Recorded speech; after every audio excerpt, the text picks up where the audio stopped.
And what a magnificent morning. Woo. I feel that Mount Shasta changes us, but don't you think we change it too, with what we do here? So in your inner awareness, that part of you that you carry even into your sleep, let that be what comes forward now. So close your eyes, just take a breath, and reorganize your molecules around your inner awareness, that space and that place inside that is open, that has a part of you that is expecting benevolent outcomes. That part of you that gives you the yes. And that part of you that is allowed to receive the yes. And that is why you're here, isn't it? Open yourself again with your breath. Breathe it into your heart. And let that exhale radiate your yes. Radiate that trust that you have in Spirit's perfect plan for you. And feel yourself relaxing into more and more of trust in Spirit's plan. As if there were wonderful big arms around you that you just lean back into. Doesn't that feel good?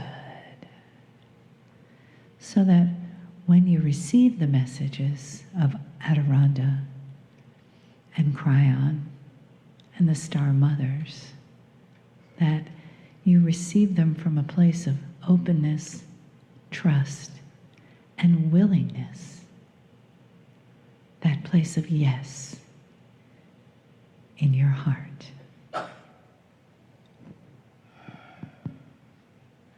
So once again, it is good day to you, huh? Just like double your pleasure, huh? Here we are again. And we'll triple it later on, huh? So here we are in Mount Shasta, the shadow of the mountain. How many of you have seen the heart on the mountain? Yes, it is very big. Understand and know that you are here by divine appointment. The mountain called you here. The Lemurians called you here. The Telos called you here. So you can receive whatever it is in your highest good to receive. And for those that are listening to this sometime in the future, well, obviously the mountain will call you here at some point in time. You see, that is how it works. You get a divine appointment.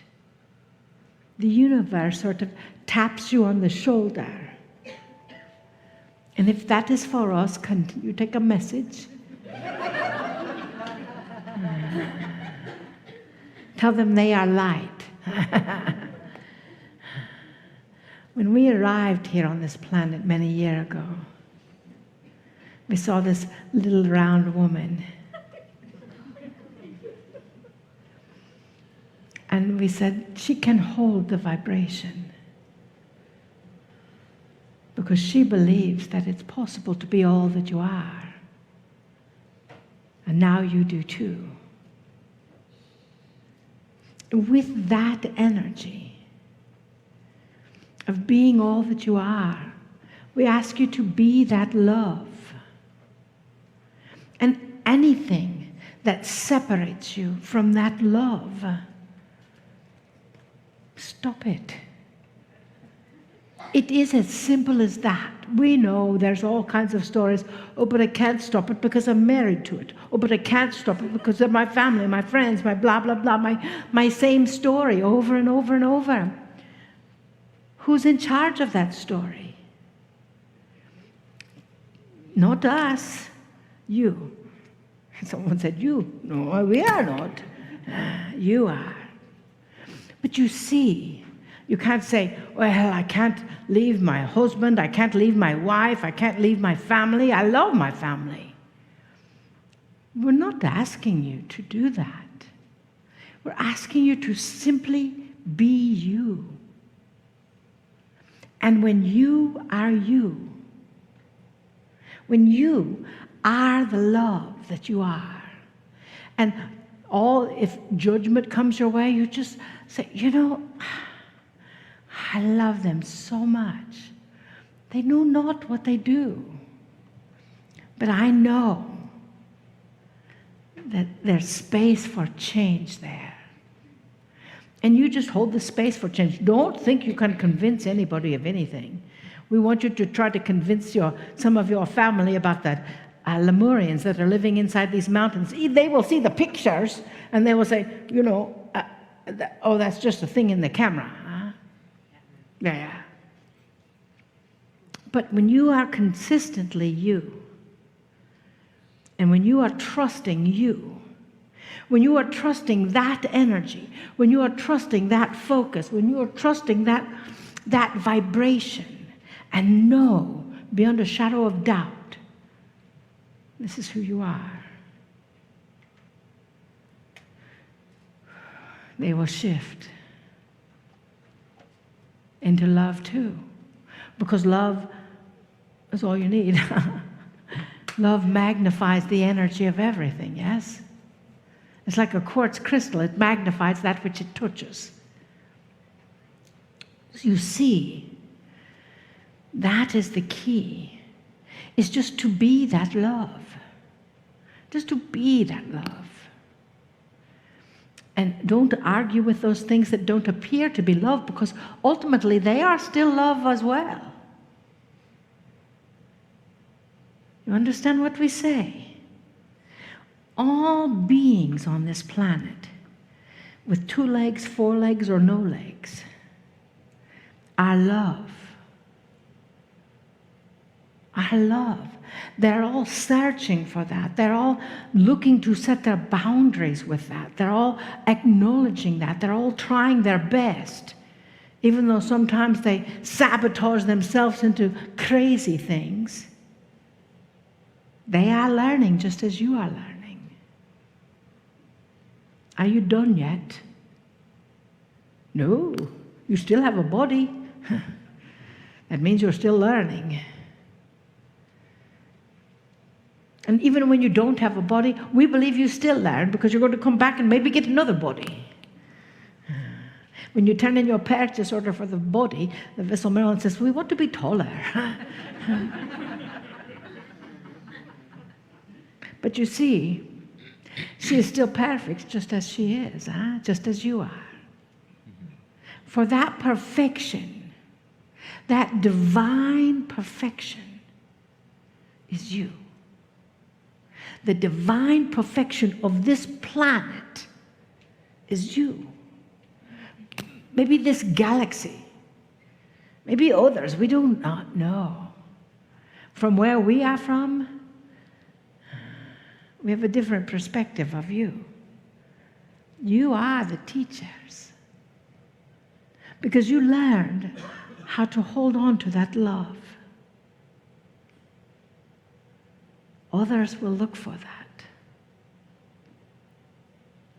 And you can teach them as well. And you know how you do that? How do you teach love? You can't even define love, hardly. So how can you possibly teach it? All you need to do is be. Be. And as you are being, the world shifts its consciousness. Vessel Marilyn's Assembly of God, her Jehovah Witness family, was even stricter than the Assemblies of God. Her Jehovah Witness family, when she went to spend a week with them, can you imagine those conversations? We were right there with her, and she did fine. Then they watched the show that Lee presented. They thought, that explains a lot. That explains a lot. And they loved her even more. And they gave her a book on healing that she can use in her practice, even though that is not their belief. You see, if you believe they cannot change, you are right. If you believe change is possible, you are right. So which is it? Change is possible. The world is changing every moment, every day. Every vibration of you, every time you take a deep breath and breathe out. Some scientist somewhere said that they feel it in India. We don't know how that happens, but it's possible because everything is. You understand that you are the way showers of the planet. So if you return to your home and someone says, well, what did you do in your Shasta retreat about Pleiadians? It was about pleading for your life, huh? When you tried to make up some other word about Pleiadians. You see, even the title of the conference will not allow you to be two people in the same body, huh? It will not allow you to be out of integrity. You must bring your soul in integrity. You must. And those things that are working to shift you, those turning points, say yes to the bigger picture. Because the bigger picture is you. You are the divinity. You are the wands, right here, right now. And you think, how can I go back to my home after all of this? And I've been with the Pleiadians, and I've been in a room full of Pleiadians. I've been in a room full of channels. I've been in a room full of Lemurians, and I don't even know what they look like. I've been in a room full of the Telos, and they're little people, and they come from the inside of a mountain. How am I going to be a difference in my home? Take a deep breath.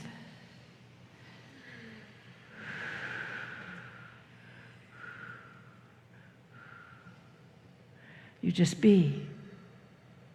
You just be the divine wisdom that you are. When you ask on an internal level, give me the words to explain what I need to explain, and the sense to know what I don't need to explain, it will be true.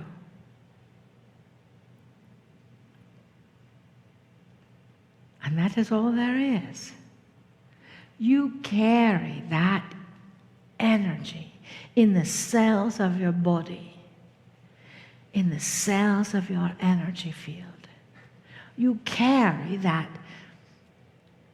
wisdom. You know, someone said that they're having a Lemurian wisdom retreat. Ooh. How fun is that? To bring that wisdom up to the surface. So do it. Someone says that they're going to Thailand. Ooh. To receive the wisdom from the ancients, the elephants, the whales, the dolphins. Do it. Did you know that every dollar you invest in yourself comes back to you 10,000-fold? You have to be smart. Don't use your American Express card.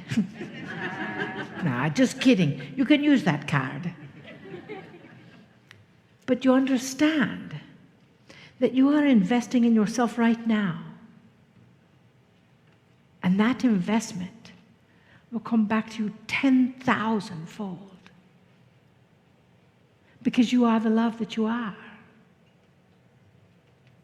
That energy comes back to you. Everything that you put out in your field comes back to you. So if you don't necessarily like what is coming back to you, look at what you're putting out. Huh? We know you know that one. But that is what these are for, to help you practice it. Huh? Bracelets. You understand, dearest beings of light,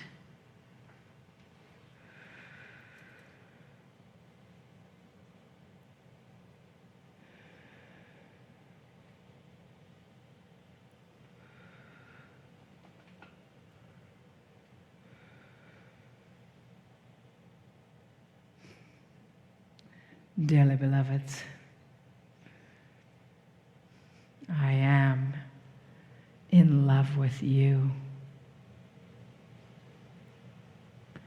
Your courage, your strength, and even your fears. I was a bit nervous sometimes in my life here. You can understand that. And yet here you are. Many of you, if not all, were on the planet at the time I was here.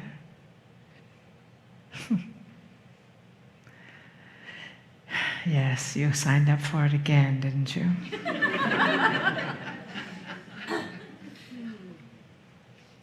And yet I return in your heart. I will be there with you to help you with your courage, to help you with your judgment, to help you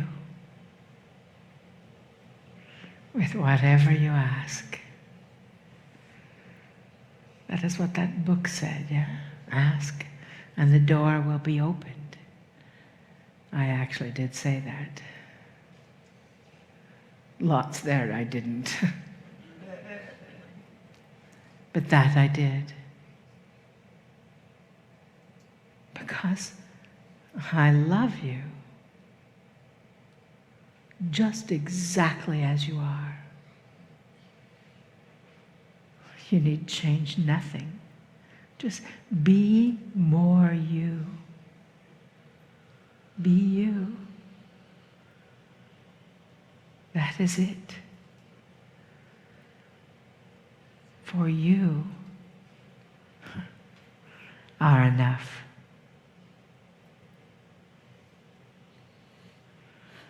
You are more than enough. You are all things.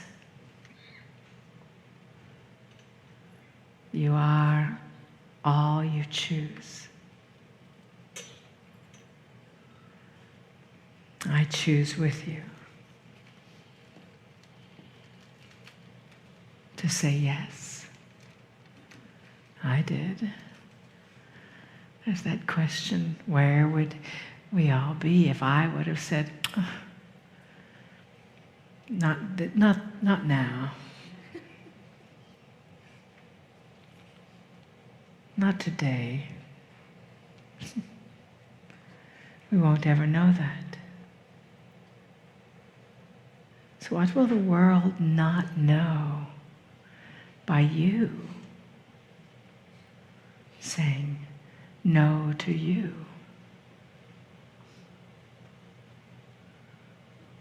I know. I sound like Adironnda, don't I?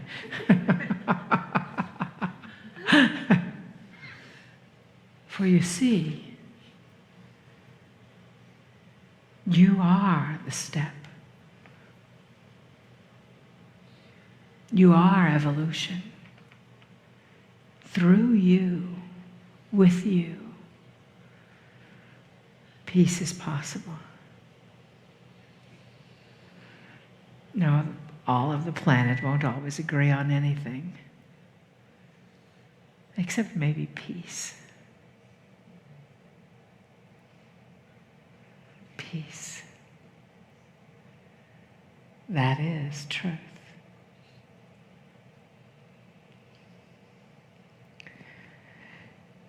I am in love with you.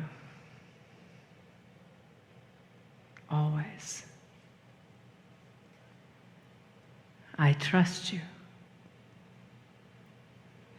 to do your part. Now, trust yourself. Love is in your cells. The wisdom is in your cells. That you can do greater than I.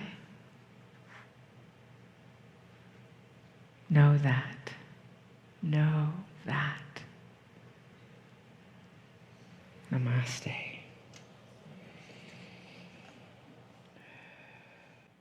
Greetings, dear ones. I'm Kryon of Magnetic Service.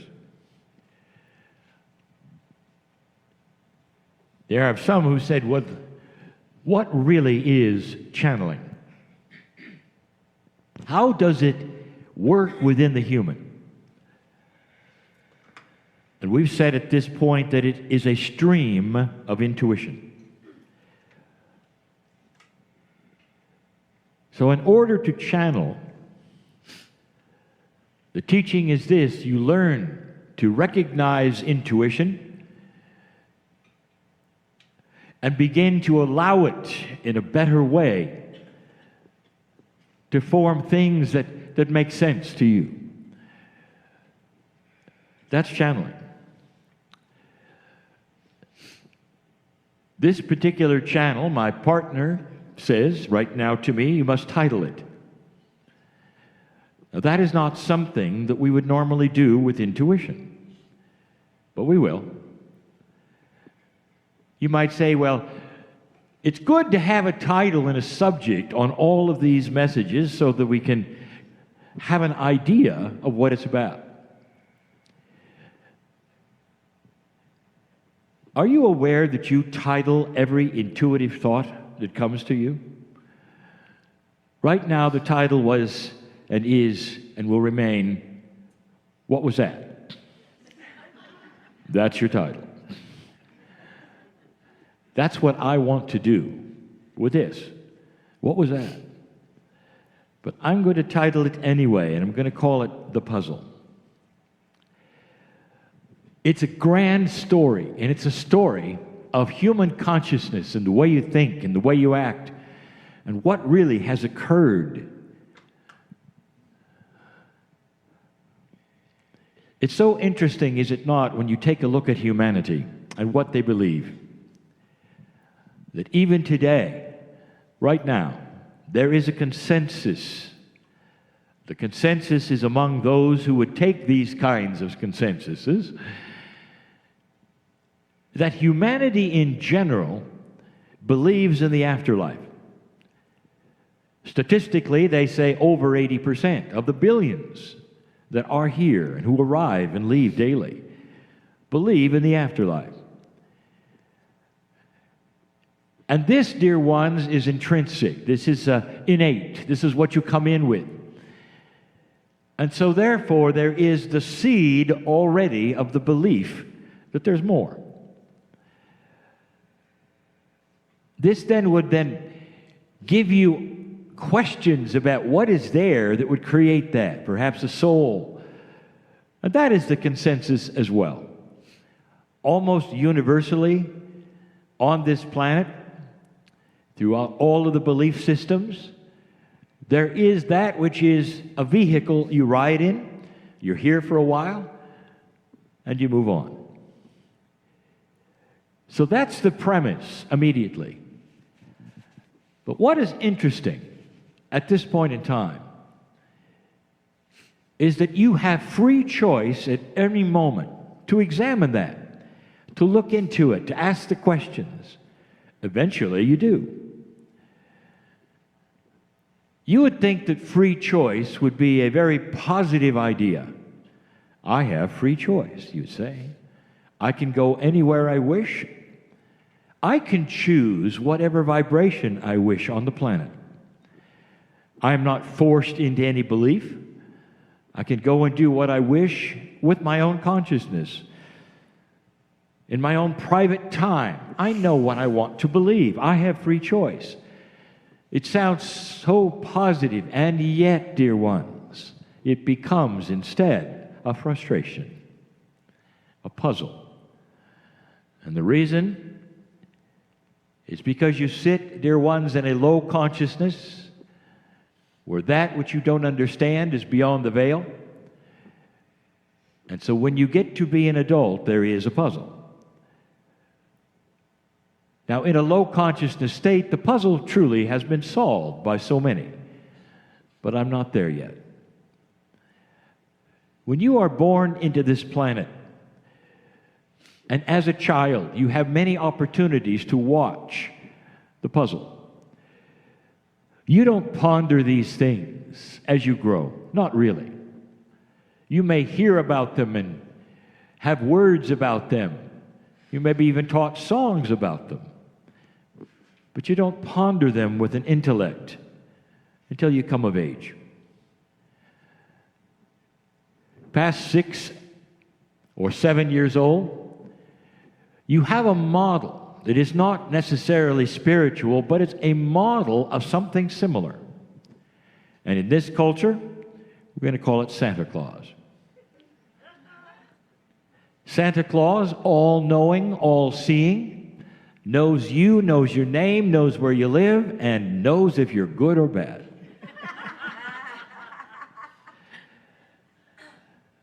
I'm right. This is the model of Santa Claus. And depending upon what you do as a child, you're told that there will be presents or no presents. So already there is the setup. An invisible force that knows who you are, is looking at you, and is ready to judge. Good or bad, gifts or not. The premise is there, and the child believes it. All along in this illusion, behind the illusion, there often is a set of loving parents who back it up. And they are not the illusion. Quite often, they are the ones that supply the gifts regardless. They are the ones who continue the illusion because it's fun and because there can be surprises and a lot of love. That's the Santa Claus premise. When you're about 7 or 8, perhaps before, a little after the truth is revealed, you're old enough to know. And eventually it's okay and you realize the deception, and you will then use it on your children as well.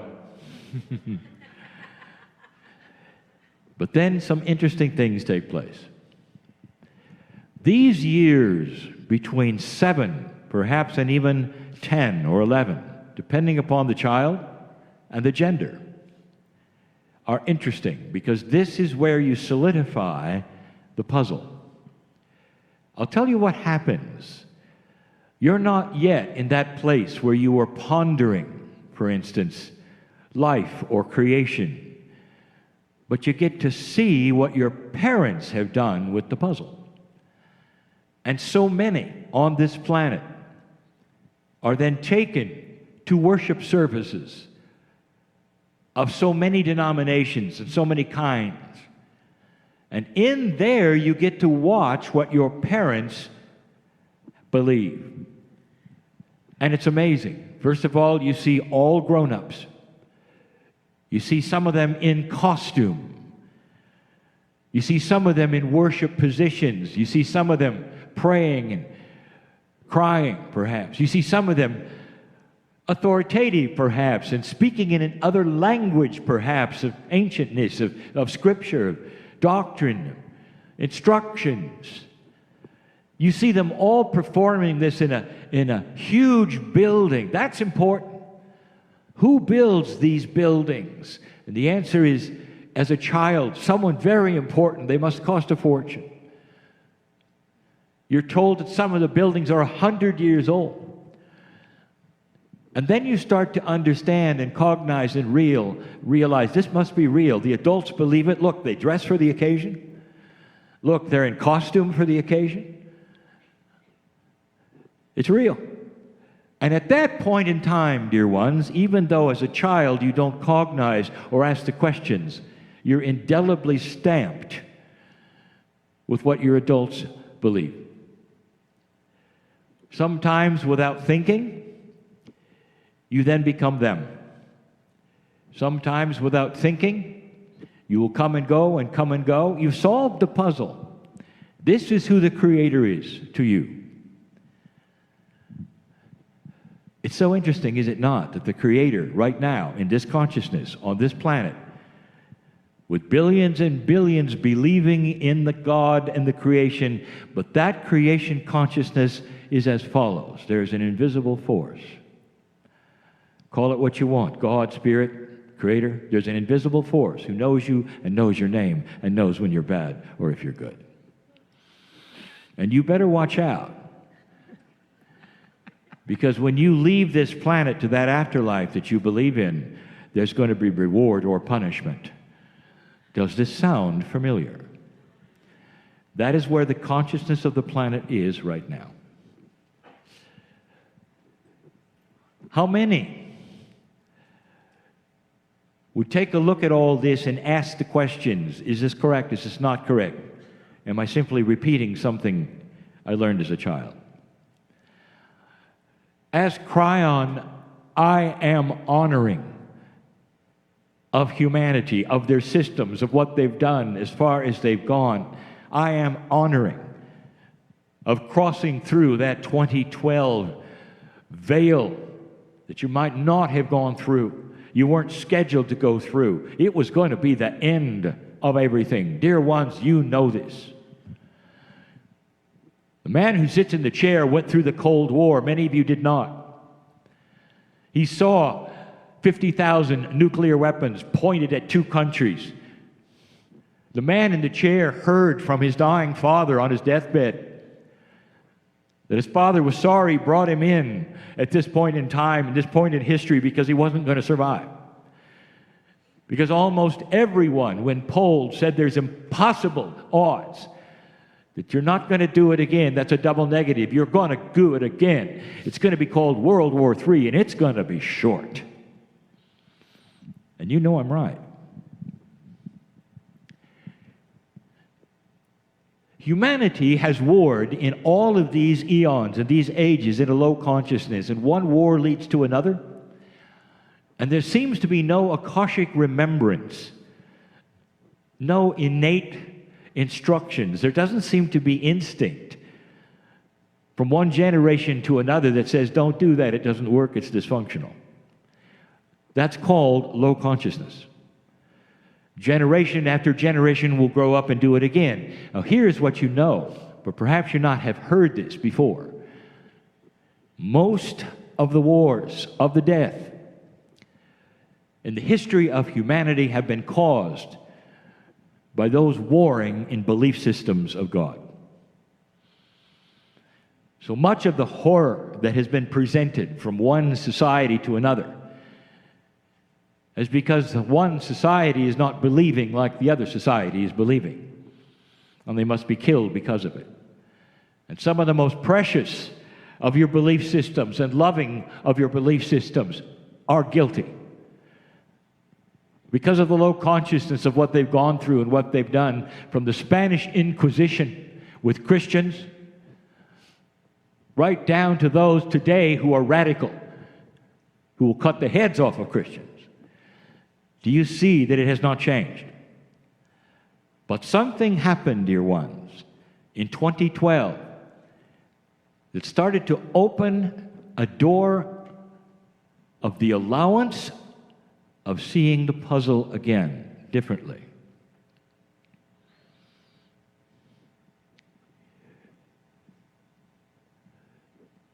Right now there is a light being turned on. And for the first time, humans individually are starting to ask questions about the puzzle. Up to now, I'm going to tell you in honor not in criticism, but in honor of everything that you were able to do in a low energy that I've just described. Honestly, almost everything you have done regarding the knowledge, the organizations, the doctrines, everything that you have done regarding God has been the children's version. It's the Santa Claus version. It's not a criticism. It's a fact. And it's a fact because of the low consciousness that is now starting to shift. And the result of it isn't just in spiritual puzzle solving. Already you're starting to see the increase in the desire for integrity in all things. This comes mainly from the first world at this point. The one that's allowed to think and say and write and show. And many are not on this planet. This will start a revolution in puzzle solving. What do we do with the old energy? Why is this here? How do we eradicate this? How can we be more transparent? How can we change politics? How can we change corporate? How can we change drugs? How can we change? Because suddenly it all looks dysfunctional. That is evolution. But the biggest one, the puzzle, starts to show itself again. One by one, individual human beings, without even being prompted, without any evangelical thrust, without a new prophet, without a new system, without anything, are awakening to the puzzle. One by one, they're asking this question: could there be more than I was told? Could there be more than any of us knew? And the children's version starts to pass away. When you were told about Santa Claus, perhaps originally there was disappointment. When you learned there really was none, not really, there was disappointment. Those who start to ask the questions of whether their worship is correct or not, or whether God is really a judging God. How can God love you so much and then send your children to hell? How can any God torture a child who doesn't find out something in time? And that's the doctrine of billions. And yet it's not seen as dysfunctional because of the low consciousness of thought. It's just the way it is. Sometimes officials of the church are being asked, why is that? How could that be? How could that happen? And they will point to the scripture. They will say, well, God works in mysterious ways. We don't know, but that's the way it is. And that's when you disengage, dear ones, and start looking at the puzzle and say, I believe that the part of that is so real. That's the loving part. That's the Santa Claus that knows my name and is invisible and knows who I am. But that judgment part, that doesn't seem to really make sense. And the puzzle starts to then evolve. One by one on the planet, mostly old souls are awakening to the puzzle. It brings them to listen to this channeling. It brings them to a place like this, where every single one is different and unique and is not asked to follow one prophet or one book or one doctrine, but instead the puzzle solution is innate inside. I'll tell you, there's something more. That Santa Claus story, when you found out that it was your parents, you relaxed a little. You had a good time because that's where the love was. In so many of your houses, that's where the love was. Dear ones, you're graduating from the children's version and you're realizing that the Creator knows who you are, and that's where the love is. That's the real parent. You're starting to evolve the story, and the puzzle Starts to unravel. Is there something bigger than I was told? Oh, yes. But it's not linear. It's not another organization. It's not something to join. It's not a doctrine. It doesn't have rules or steps to climb. It doesn't have that which you're used to. You don't have to suffer a little. None of these things. Instead, you get to see something that you didn't expect. You're magnificent. In the eyes of the Creator, who knows your name, you're almost like a child of God. Magnificent in every way. And then that free choice starts to make sense. And then you have the freedom of understanding, of a perception that might be higher than what you got when you were a child or what your parents taught you. Now, this is incredibly important. My instructions to you, as so many of you are at the precipice of asking these questions, my instructions to you are these. You are not betraying anyone, whether it's a pastor, a minister, a priest, or your parents, to think out of the box in this new energy that you're being allowed to have.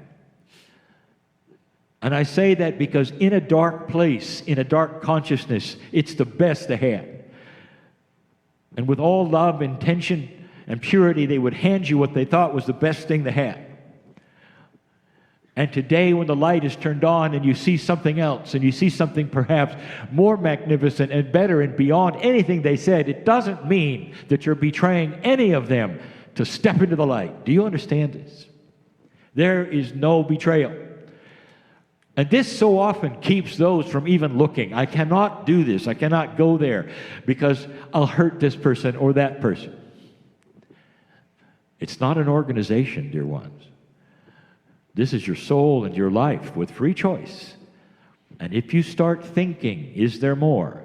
You've just opened the door of free choice for an angel to step in your face and say, yes, you got it. And you can't let go. Let's say you live in a house and there's a door that you're not supposed to open. And you creep over to it one night and open it, and inside there's light and there's things you've never seen before and there's magic. And you hear the voice say, shut the door! Bam, the door is shut. You creep away, and for the rest of your life, you want to go back to the door. Well, that's the door we're talking about. And the magic is things you were never told. It's beauty, it's love, it doesn't make anyone else wrong, it's not an organization. As I keep saying that, because it's not linear. It's you with the entourage of creation. And it starts to make sense.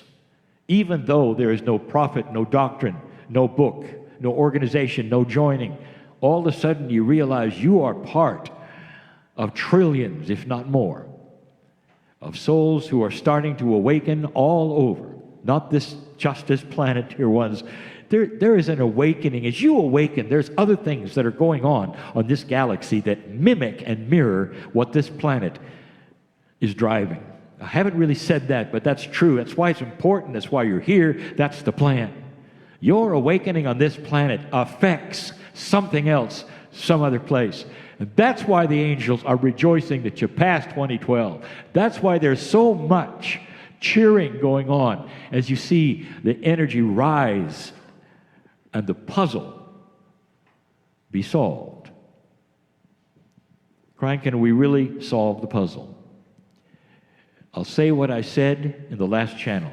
Don't worry about the minutia. Step into the light and let these things evolve. And they will. Don't be afraid to sit there and be loved.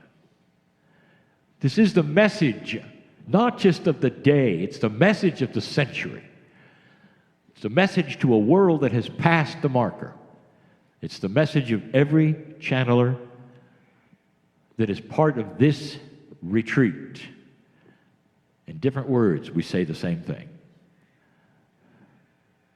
Leave this place differently. Leave this place differently than you came. And so it is.